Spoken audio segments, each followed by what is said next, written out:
In the long sweep of human history, few names carry the weight that his does. Emperors come and go, generals win battles and fade from memory, but Napoleon Bonaparte. Napoleon is different. He was, depending on who you ask, the greatest military genius who ever lived, a liberator, a lawgiver, the man who dragged Europe out of the medieval world and into modernity. He was also a tyrant, a warmonger, a man whose ambition consumed millions of lives, a man who looked at an entire continent and decided it was not enough. He rose from nothing, from a small island most Europeans could barely find on a map, to rule an empire that stretched from the Atlantic coast of Portugal to the borders of Russia. He dissolved institutions 1,000 years old. He rewrote the law. He crowned himself emperor in front of the Pope, and the Pope could do nothing but watch. And then, within a decade, it all collapsed. Twice. This is the story of Napoleon Bonaparte. 51 years, one extraordinary, catastrophic, world-altering life. The story begins not in France, but on an island. Corsica, a rocky, mountainous place in the Mediterranean Sea, caught for centuries between Italian and French spheres of power. On the 15th of August, 1769, a boy was born in the coastal city of Ajaccio. His parents named him Napoleone di Buonaparte, an Italian name, because despite the French flag that flew over the island, this family was, in language, culture, and blood, Italian. His father, Carlo Maria Buonaparte, was a lawyer of minor noble rank. His mother, Maria Letizia Ramolino, was the true iron spine of the family, disciplined, fierce, and unflinching. Napoleon would later say, in one of his most famous reflections, "The future destiny of the child is always the work of the mother." There was something important happening on Corsica the year Napoleon was born. Just 12 months earlier, the Republic of Genoa had sold the island to France, sold it, as though the people living there were property rather than persons. A Corsican independence leader named Pasquale Paoli had fought to resist French control, and Napoleon's father had supported him. But Paoli lost. He went into exile in Britain, and France tightened its grip on the island. Napoleon was born into a conquered land, into a family that had switched sides, into a culture that was not French, onto an island that was suddenly being told it must become French. That tension, between outsider and insider, between the island he came from and the empire he would one day rule, would define everything that followed. He had 7 siblings who survived infancy. The family was not wealthy, but they had status, and status, in the right hands, could be converted to opportunity. Old engravings of French military academies. In January of 1779, 9-year-old Napoleon was sent to mainland France. His mother tongues were Corsican and Italian. His French was weak, grammatically poor, accented, foreign-sounding.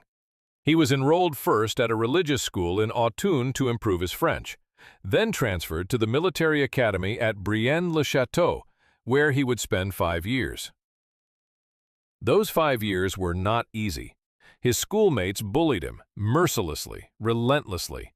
They mocked his accent, his small stature, his strange name, his pride in an island they considered irrelevant. He was not one of them, and they made sure he knew it. Napoleon's response was to go inward. He read voraciously, history, geography, mathematics. He became reserved, serious, melancholic in ways that seemed inappropriate for a boy his age. Examiners noted that he was exceptionally gifted in mathematics. One report described him as likely to make an excellent sailor. But the young Napoleon had other ideas.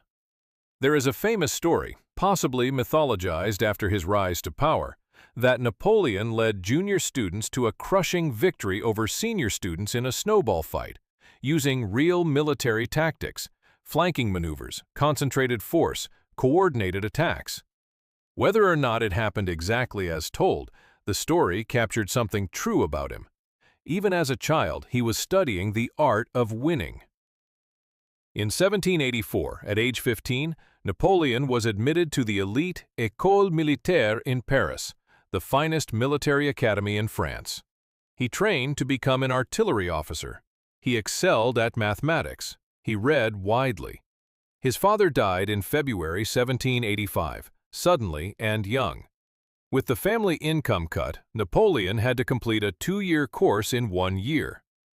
He did it. In September 1785, examined by the legendary scientist Pierre-Simon Laplace, Napoleon Bonaparte became the first Corsican in history to graduate from the École Militaire. He was commissioned as a second lieutenant. He was 16 years old. The Grove Bastille, crowds in the streets of Paris. Napoleon served in artillery regiments in Valognes and Auxonne, but his heart kept pulling him back to Corsica. He took long leaves of absence, excessive ones. He was still, in his soul, a Corsican nationalist. He still admired Pasquale Paoli. Then, in 1789, the world changed. The French Revolution. It is difficult at this distance to convey what an earthquake this was. In the span of a few years, the French people overthrew their king, abolished the aristocracy, executed the royal family, established a republic, and unleashed a violence across Europe that would not be contained for a generation. Napoleon supported the revolution. He saw in it an opportunity for France, for ideas of equality and merit, and for himself. He promoted the revolutionary cause in Corsica, aligning himself with the radical Jacobins. But Corsica's politics were complicated. A three-way struggle was underway. Royalists who wanted the old order back, French revolutionaries who wanted to absorb the island fully, and Corsican nationalists led by Paoli who wanted independence. Napoleon took the revolutionary French side. He commanded a battalion of Corsican volunteers and was promoted to captain in 1792. Then things fell apart. Paoli turned against Napoleon's family. He deemed Napoleon's father a traitor for having abandoned the independence cause years earlier. In 1793, with Napoleon's faction defeated, the Corsican Assembly condemned the entire Bonaparte family. They were forced to flee, piling onto boats bound for Toulon on the French mainland, leaving behind everything they had known. Napoleon arrived in France not as a celebrated officer, but as a refugee. His homeland had expelled him. It was, in retrospect, the moment that made him. He was no longer Corsican in his heart. He was no longer torn. He was French now, fresh, completely, and he would make France the greatest power the world had ever seen. Maps and paintings of the Siege of Toulon, 1793. In the summer of 1793, Napoleon was assigned to a coastal battery near Nice. He was a captain, still relatively obscure. Then came Toulon, and everything changed. The port city of Toulon, one of France's most important naval bases, had been seized by royalist rebels who had invited in the British and their allies. The French Republic needed it back urgently, but the siege was going nowhere. The Republican commanders were struggling. Into this situation walked a young artillery officer named Bonaparte, introduced to the command by a fellow Corsican with political connections. Napoleon took one look at the lay of the land and identified the key. There was a hilltop fort, Fort L'Aiguillette, that commanded the harbor. If Republican guns could be placed there, the Allied fleet would be unable to remain in the harbor. The city would fall. His superiors initially resisted. Napoleon insisted. Eventually, he was given command of the artillery. He rapidly expanded the number of guns available. He directed fire with precision. And on the night of December 16th and 17th, 1793, French forces stormed the fort. Napoleon was wounded in the thigh during the assault. The fort fell. The British fleet, now under fire from the heights, withdrew. Toulon surrendered. Napoleon was 24 years old. He was promoted to brigadier general almost immediately. The right people had noticed him. Among them was Augustin Robespierre, the younger brother of the man who ran France's government by fear and the guillotine. Napoleon had arrived. Paintings of revolutionary Paris, the Tuileries Palace, crowds and soldiers. The years that followed Toulon were turbulent. Napoleon was briefly arrested after the fall of the radical Jacobin government. His association with the Robespierres made him politically suspect. He was released after 2 weeks. For a time, he was sidelined, shuffled between postings he didn't want, removed from lists of active generals when he refused assignments. He was at risk of becoming nobody. Then Paris gave him another chance. On October 3, 1795, Royalist rebels in Paris rose against the National Convention, the revolutionary government. Thousands of armed insurgents converged on the Tuileries Palace. The convention's forces were outnumbered and on the edge of collapse. A politician named Paul Barras, who had heard about the young general's performance at Toulon, gave Napoleon command of the defense. Napoleon wasted no time. He sent a cavalry officer, a man named Joachim Murat, who would become one of his most famous marshals, racing through Paris to seize artillery pieces from elsewhere in the city. He positioned them at key intersections. When the Royalist crowd surged toward the convention building on October 5th, Napoleon fired. Not a warning shot. He fired directly into the crowds with canister rounds, shells that burst into hundreds of lethal fragments. The writer Thomas Carlyle, decades later, would describe it as the whiff of grape shot. In a single hour, between 300 and 1,400 rebels were killed or wounded. The uprising collapsed. France had been saved by artillery. Again, Napoleon was promoted to commander of the Army of the Interior. He was famous now, in Paris, in the newspapers, in the corridors of power. And it was in those corridors that he met a woman named Josephine de Beauharnais. Josephine was a widow, elegant, older than Napoleon by 6 years, well connected in Parisian society. She had been born in the French Caribbean colonies. Her late husband had been executed during the Revolution's most violent phase. She moved in the highest social circles, and she had recently been the mistress of Barras himself. Napoleon fell, by all accounts, completely and helplessly in love. He wrote her letters of extraordinary, almost unhinged passion. Long letters, breathless letters, letters that modern readers find almost comically intense from a man who would one day conquer Europe. He addressed her as his incomparable Josephine, and wrote things like, "I am going to bed with my heart full of your adorable image." She was, by most accounts, considerably less passionate about him. They married on the 9th of March, 1796, in a civil ceremony. Napoleon was 26. He had given his age on the marriage certificate as 28, whether to seem older and more distinguished, or simply because he wasn't sure exactly when he'd been born. Historians still debate. 2 days after the wedding, he left Paris to take command of the Army of Italy. He was heading to war. And Josephine was already, reports suggest, involved with another man. Napoleon would not know this for some time. For now, he had Italy to conquer. Maps of northern Italy, 1796. Paintings of battles, Arcole, Rivoli, the bridge crossing. The Army of Italy that Napoleon inherited in March 1796 was in terrible shape. The soldiers were hungry, poorly equipped, and demoralized.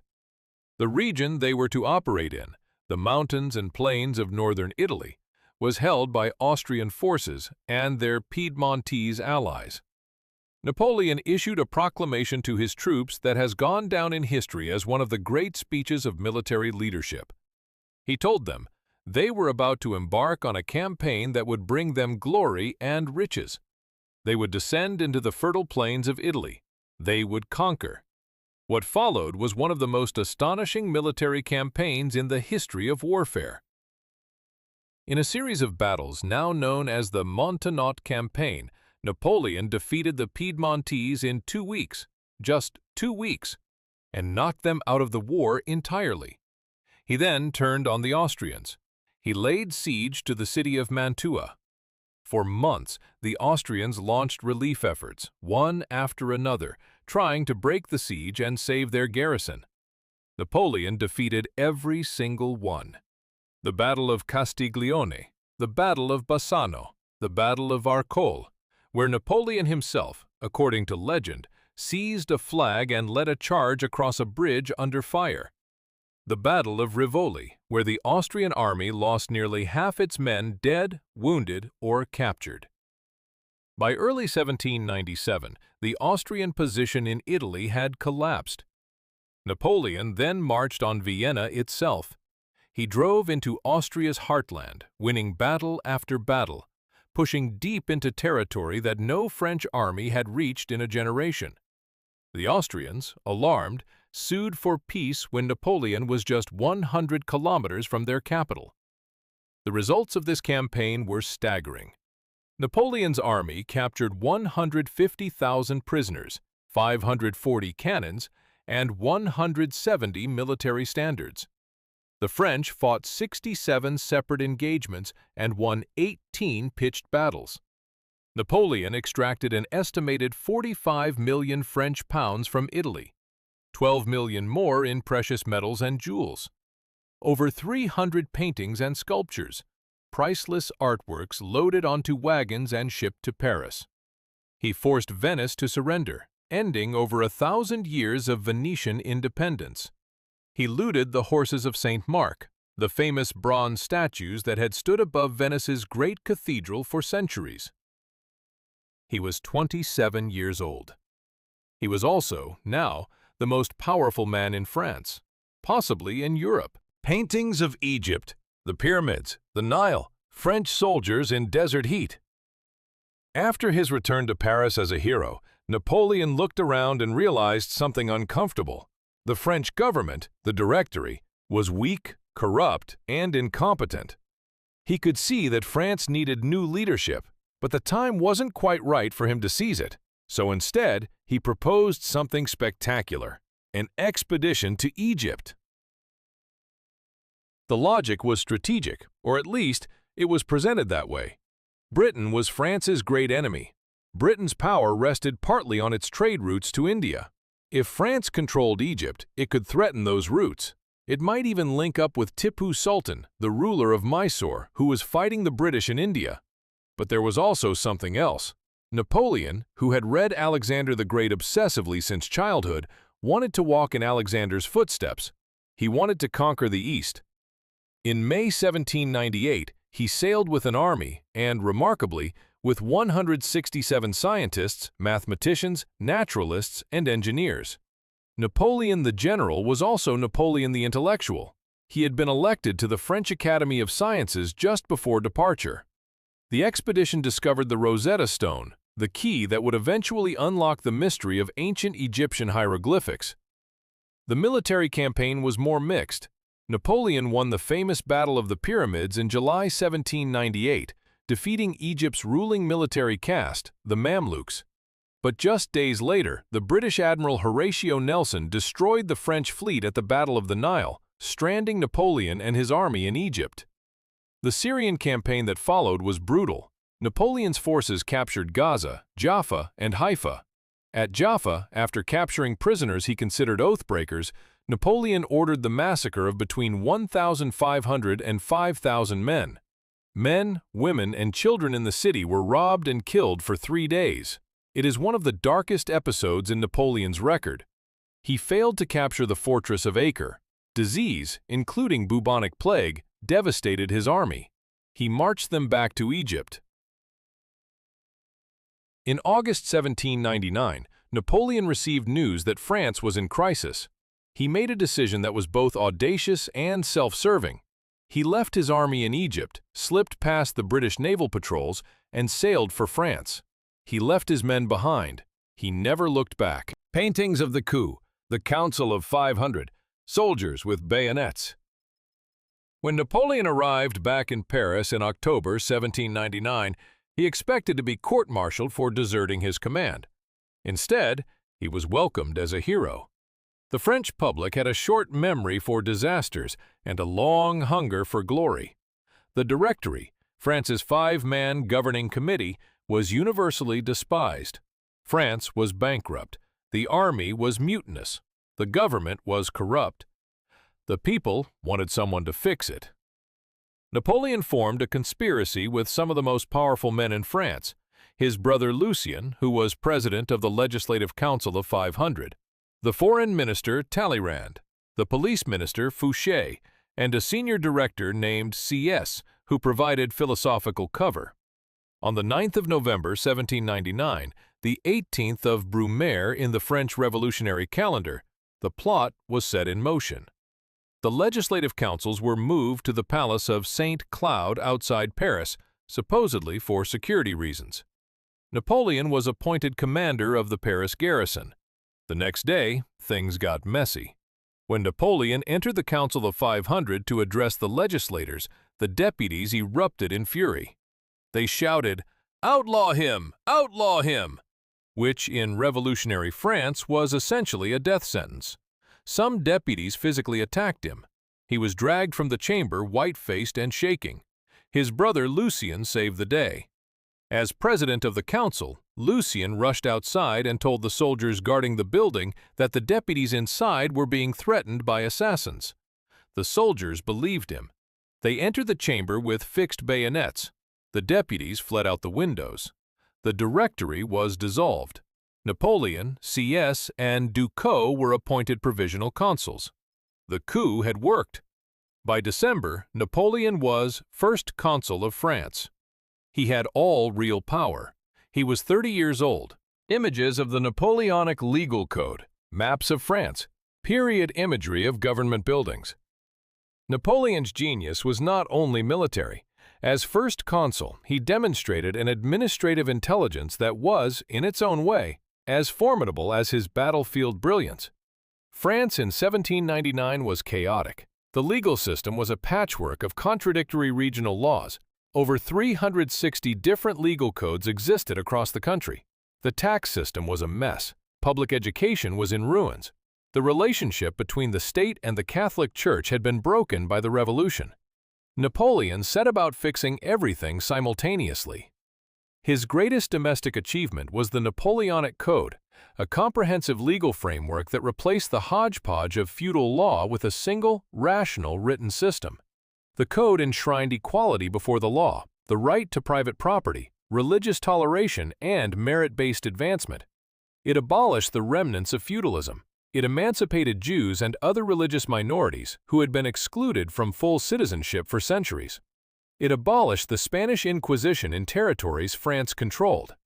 Versions of the Napoleonic Code are still the foundation of law in France, Belgium, Luxembourg, Quebec, Louisiana, and dozens of other countries today. Napoleon also established the Bank of France. He created the lycée system of secondary schools, the backbone of French public education. He reorganized local government, creating prefects, appointed officials who answered directly to him, to govern France's departments efficiently. He made peace with the Catholic Church through a concordat with the Pope in 1801, ending a decade of religious conflict. Shrewd observers noted he did this not out of personal piety. Napoleon was not a deeply religious man, but because a pacified church was a tool of social order. In 1800, he crossed the Alps in the famous campaign and won the Battle of Marengo, a desperately close battle that he was losing until a timely French counterattack turned it into victory. The propaganda his government produced made it seem like a masterpiece of planning. By 1804, his political position was unassailable. The legislature, the army, and the French public all adored him. He had survived 2 assassination attempts. It was time for the next step. Jacques-Louis David's famous painting of the coronation of Napoleon, Notre Dame Cathedral, December 1804. On the 2nd of December 1804, in the Cathedral of Notre Dame de Paris, Napoleon Bonaparte was crowned Emperor of the French. The ceremony was extraordinary in every detail. Pope Pius VII had traveled from Rome to attend, the first pope to travel to France in centuries. This alone was a statement. The most powerful religious institution in the Western world had come to legitimize Napoleon's rule. But when the critical moment arrived, when the imperial crown was to be placed on Napoleon's head, Napoleon took the crown from the Pope's hands and placed it on his own head. Then he crowned Josephine Empress. The message was unmistakable. No pope, no church, no tradition granted him his power. He had earned it himself. His authority came from himself and from France. Jacques-Louis David, the greatest painter of the era, was commissioned to create a massive painting of the ceremony. It now hangs in the Louvre. In the painting, you can see Pope Pius VII in the background, hands raised in blessing or resignation, depending on your reading. Napoleon was emperor. The former Corsican refugee, the boy who had been bullied for his accent at a French military school, now ruled an empire greater than Charlemagne's. His mother, Letizia, watched from the gallery. When someone congratulated her on her son's achievement, she reportedly replied, "Let us hope it lasts." Maps and paintings of Austerlitz, December 1805. Soldiers, cannon smoke, frozen ponds. A year after his coronation, Napoleon fought what many historians consider the greatest battle in his career, and one of the greatest battles in all of military history. Britain, Austria, and Russia had formed the Third Coalition against France. The Austrian and Russian emperors themselves, Emperor Francis II and Tsar Alexander I, were in the field with their armies. Combined, they had roughly 85,000 men positioned near the town of Austerlitz in modern-day Czech Republic. Napoleon had about 68,000. But Napoleon had a plan. He deliberately weakened his right flank, made it look thin, vulnerable, tempting.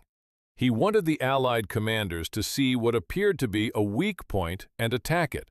He wanted them to believe they could roll up his flank and cut his lines of retreat. They took the bait.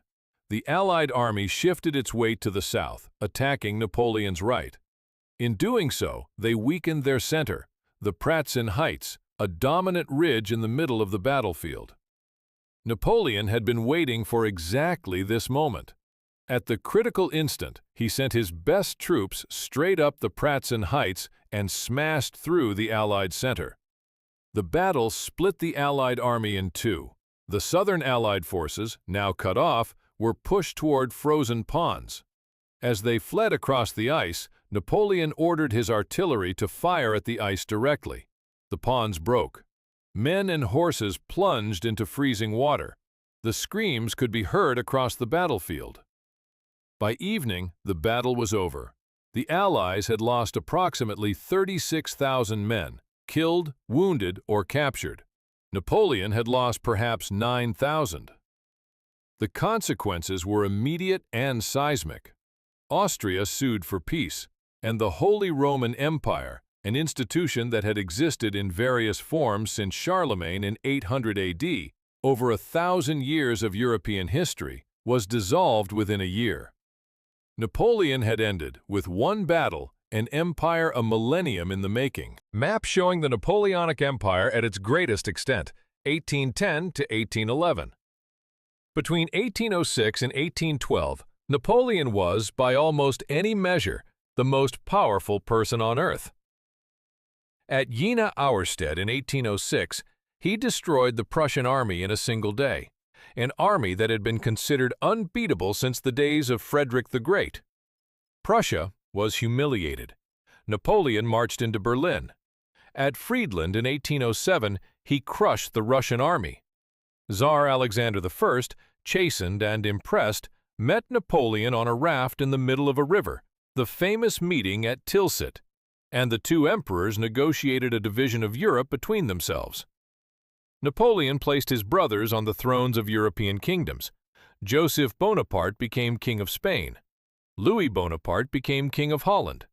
Jerome Bonaparte became King of Westphalia. Napoleon's sisters governed Italian states. His family had become the ruling dynasty of a continent. The Napoleonic Empire at its height controlled or dominated territory from Spain and Portugal in the west to Poland and the borders of Russia in the east. From Denmark in the north to the tip of Italy in the south. And yet, Britain remained undefeated. At sea, Nelson's victory at Trafalgar in October 1805 had shattered French naval power.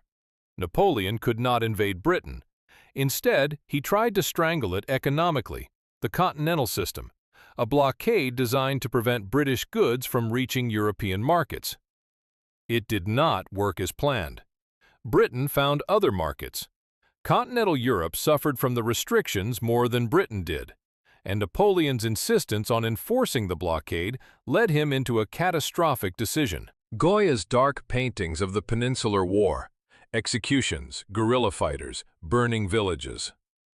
Portugal was refusing to comply with the continental system. It maintained trading links with Britain. Spain, whose king was a Bourbon and a weak ruler, was an uncertain ally. Napoleon decided to solve both problems at once. In 1807 and 1808, he maneuvered his way into Spain under the pretense of an alliance, steadily filling the country with French troops. He then forced the Spanish royal family to abdicate and placed his brother Joseph on the Spanish throne. He had badly misread the situation. The Spanish people rose in fury, not as a conventional army, that was defeated quickly, but as something far harder to fight, a popular insurgency. The word guerrilla entered the military vocabulary during this war.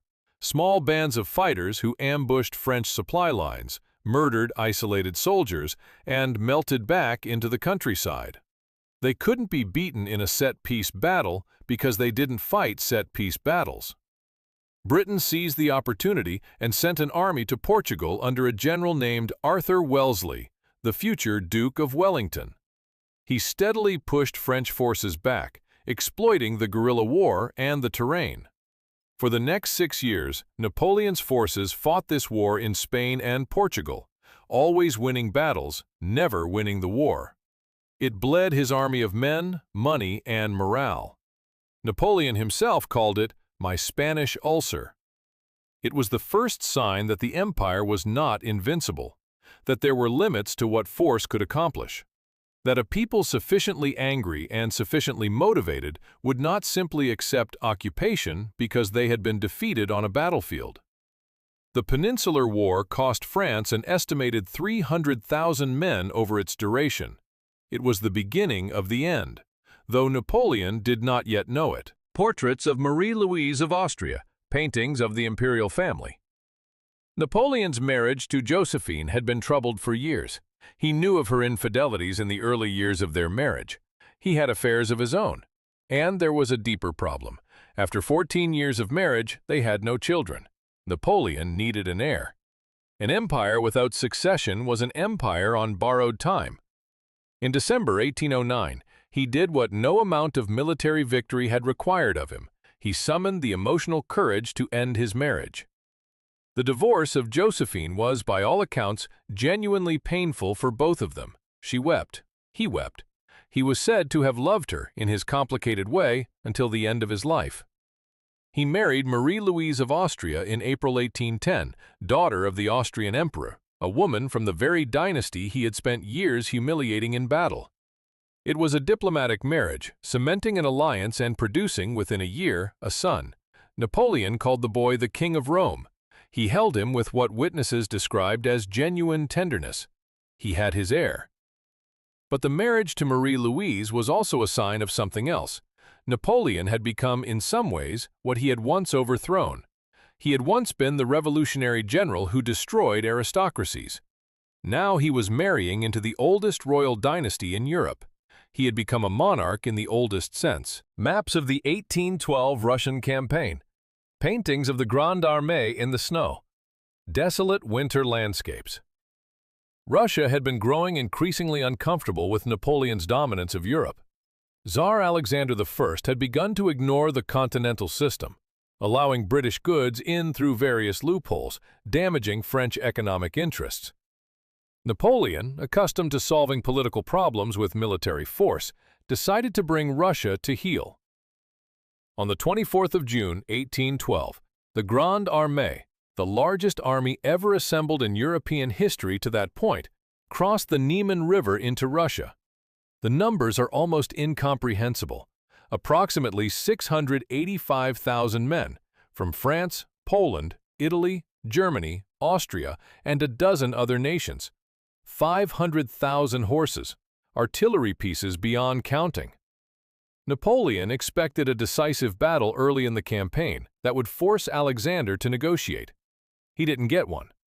The Russian commanders, following a strategy of strategic withdrawal, retreated, destroying crops and supplies as they went.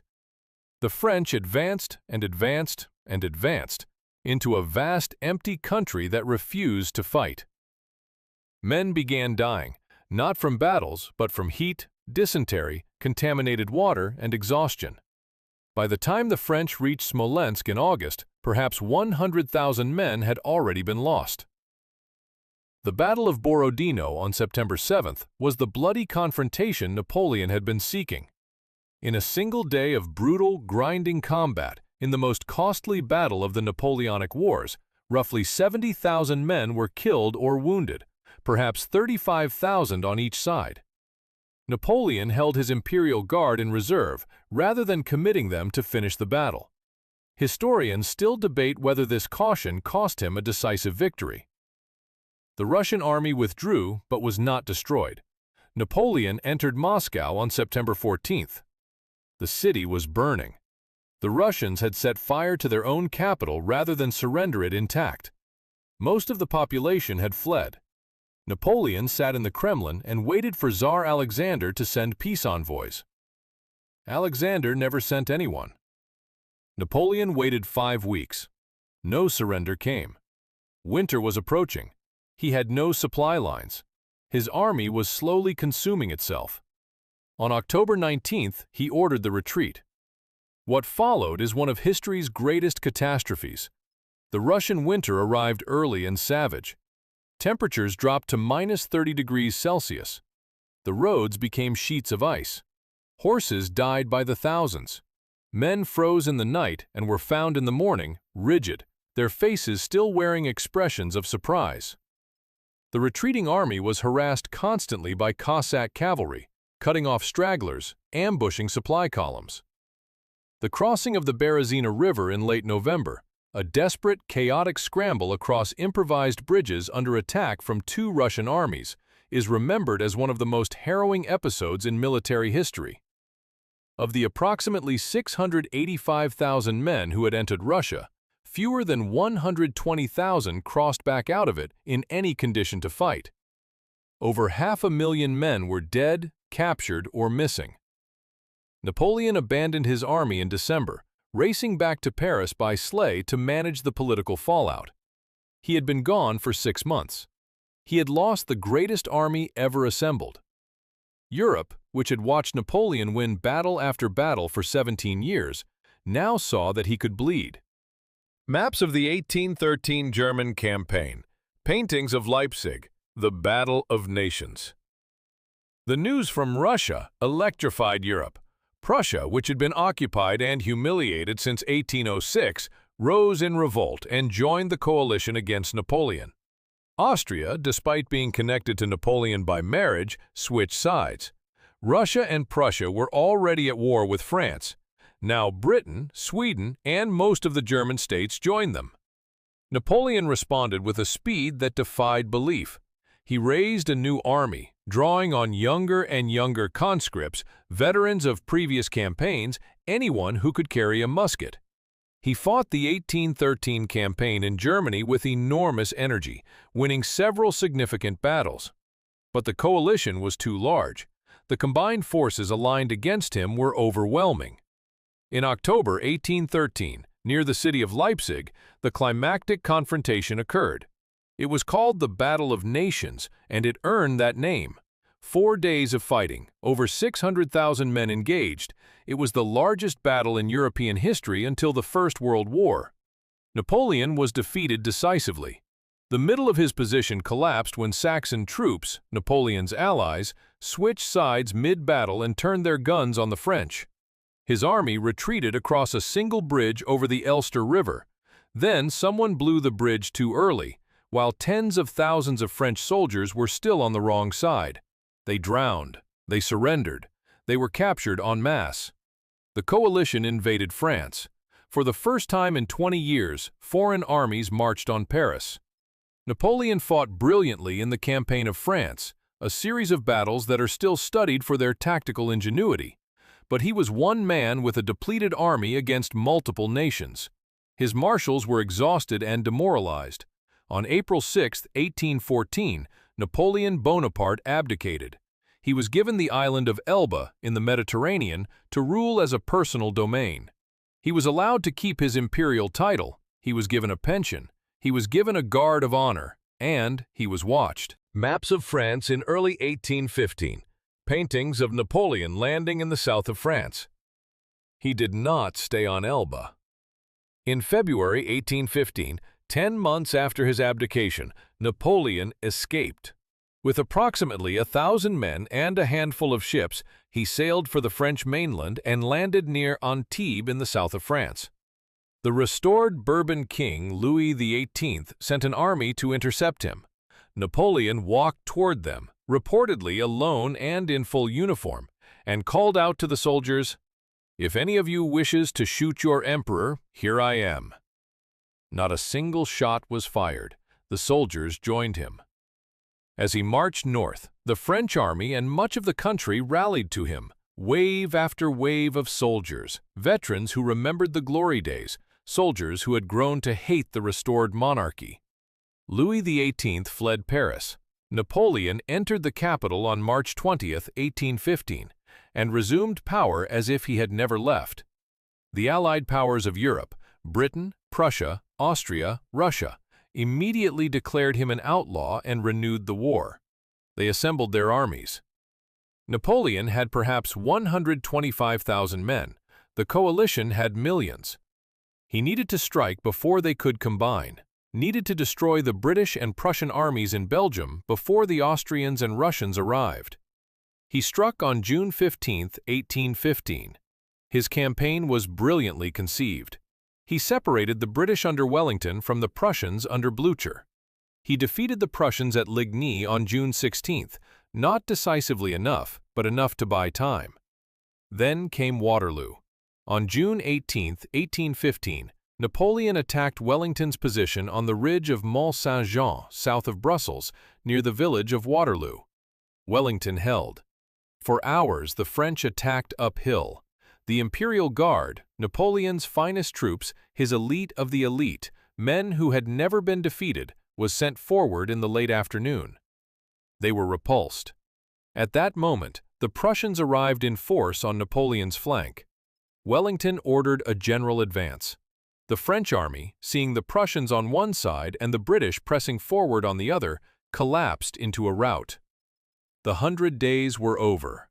Napoleon abdicated for the second time on June 22, 1815. He tried to sail to America. The British blocked him. He surrendered himself to the Royal Navy. He would never be free again. Images of St. Helena, the remote, wind-swept island. The house at Longwood.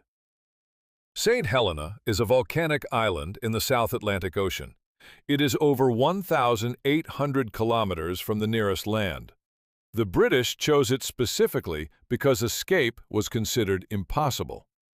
Napoleon was taken there in October 1815. He would spend the remaining 5 years and 7 months of his life on this rock.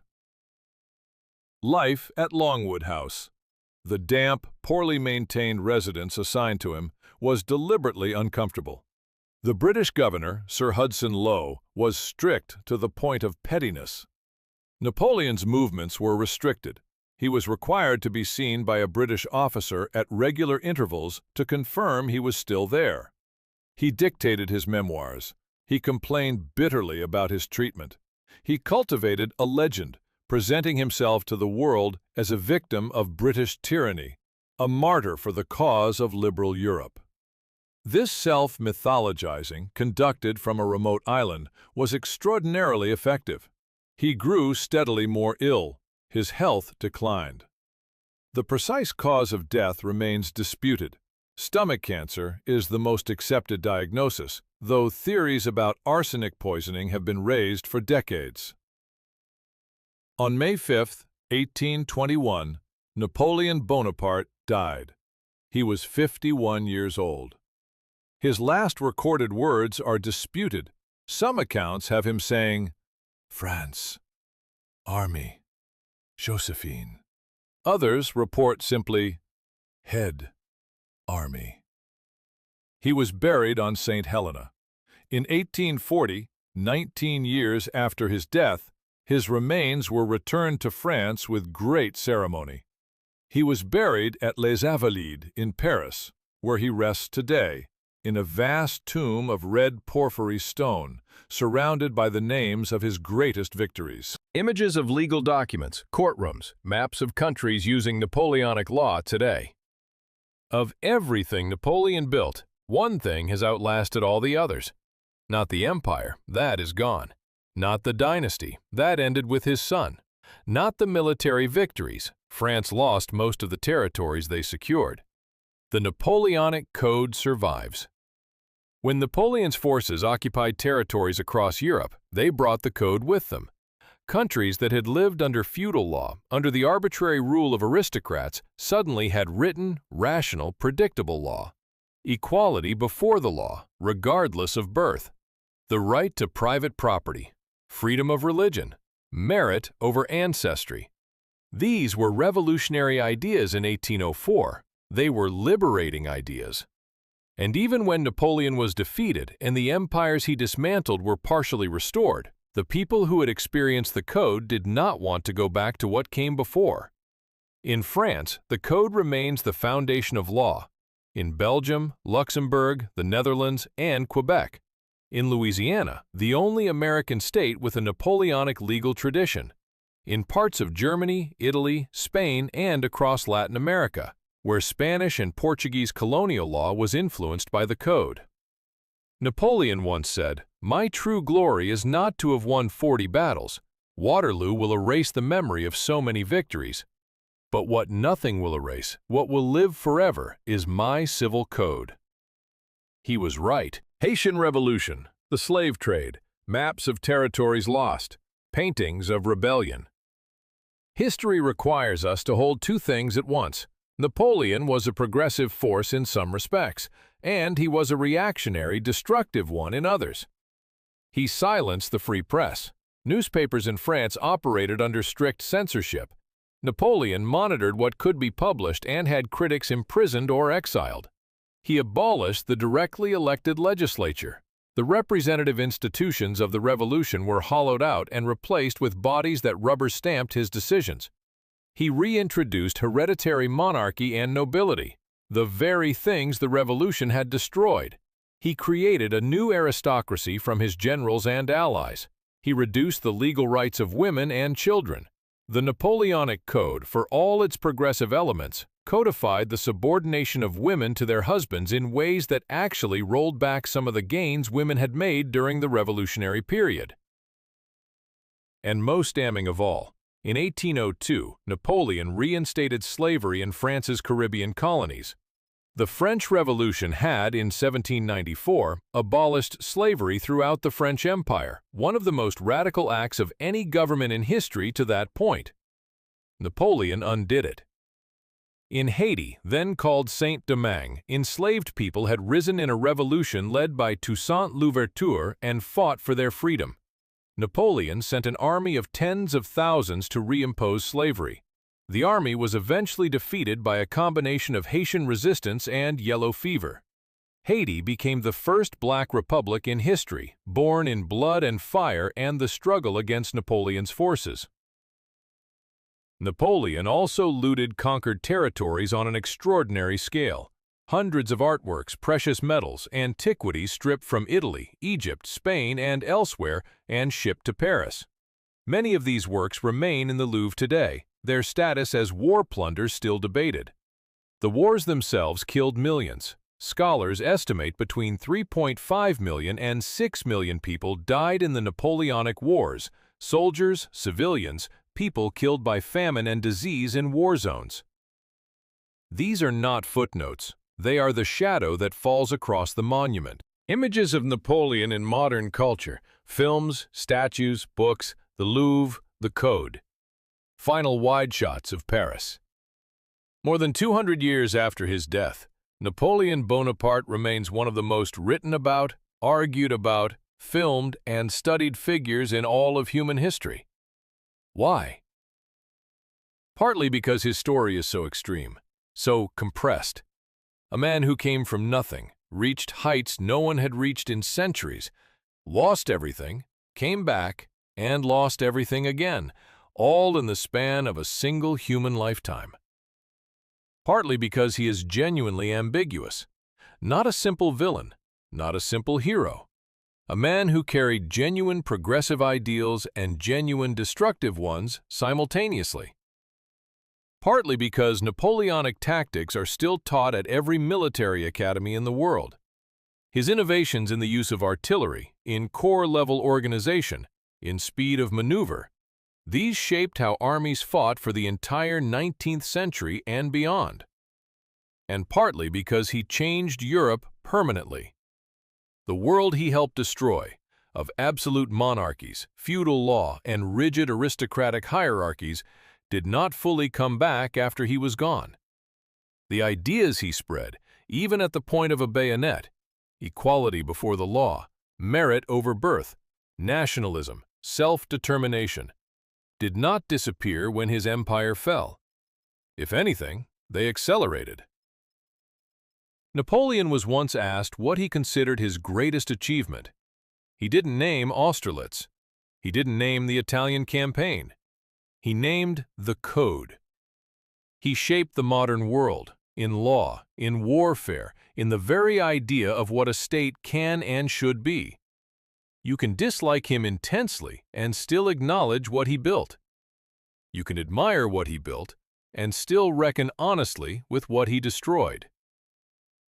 That tension between creation and destruction, between liberation and tyranny, between genius and recklessness, is what makes Napoleon Bonaparte not merely a historical figure, but a permanent question. An emperor who crowned himself, a revolutionary who became a king, a liberator who reimposed slavery, a general who won everything and lost everything.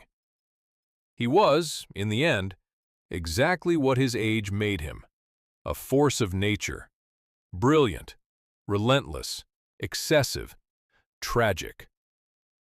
Napoleon Bonaparte. Born August 15, 1769, died May 5, 1821.